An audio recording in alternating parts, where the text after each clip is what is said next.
Haryana news में सबसे पहले आपका स्वागत है। क्या कहिएगा, आज जिस तरह से लगातार सवाल उठाए गए थे, चकबंदी का मुद्दा था और भी कई सारे मुद्दे थे, वन की बात थी, पर्यावरण की बात, इस तरह के मुद्दे उठाए गए थे, बड़ी बेबाकी से आप सवालों के जवाब देते देखे गए थे।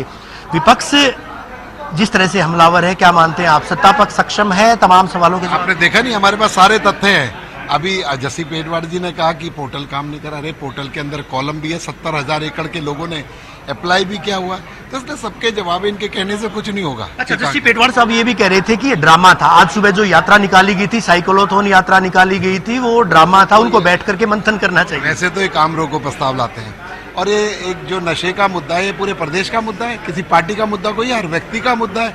इस पर विपक्ष का एक भी साथी आज दिखाई नहीं दिया है, बड़े शर्म की बात है। और आज सुबह जिस तरह से जो विपक्ष जो है दिखाई हालांकि नहीं दिया था, तभी कामरों को प्रस्ताव की बात भी कही जा रही है, तो आपको लगता है कि कहीं न कहीं सत्ता पक्ष तमाम सवालात जो उठाए जाएंगे उनका जवाब दे पाएगा जिस तरह की? अरे आज इनके उस पर चर्चा रखी है, काम रोको प्रस्ताव है, मुख्यमंत्री जी जवाब देंगे, एक एक बात का जवाब है। अरे वो बेटी जो पीड़ित है, जिसकी बात ये करते हैं, जिसकी जो आज इस सरजमी पर नहीं रही, जो जिसके पिता दुखी होकर व्यथित मन से कह रहे हैं इस पे राजनीति ना करो।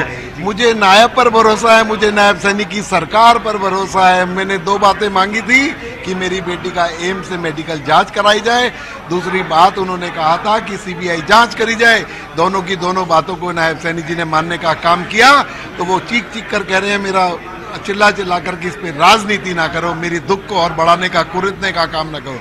लेकिन विपक्ष के लोग सिवाय राजनीतिक रोटी सेकने के अलावा कोई काम नहीं। तीसरा सेशन विंटर सेशन था, बजट सेशन था, और उसके बाद ये मानसून सत्र जो है, मानसून सत्र में भी नेता प्रतिपक्ष का चुनाव कांग्रेस नहीं कर पाई है। वो किस महीने? इंटरनल मामला है, वो काम रोको प्रस्ताव कर रहे हैं। हम भी बोल दे कि हम तुम्हारी बात नहीं सुनेंगे, पहले नेता प्रतिपक्ष चुनकर आइए, तो उनसे पूछिए ना ये सब बातें। शुक्रिया आपसे बात करने के लिए। विपुल गोयल हरियाणा सरकार में मंत्री, और इनका कहना था कि विपक्ष जो है जिन मुद्दों की बात कर रहा है वो मुद्दे नहीं है, मुद्दा विहीन जो है विपक्ष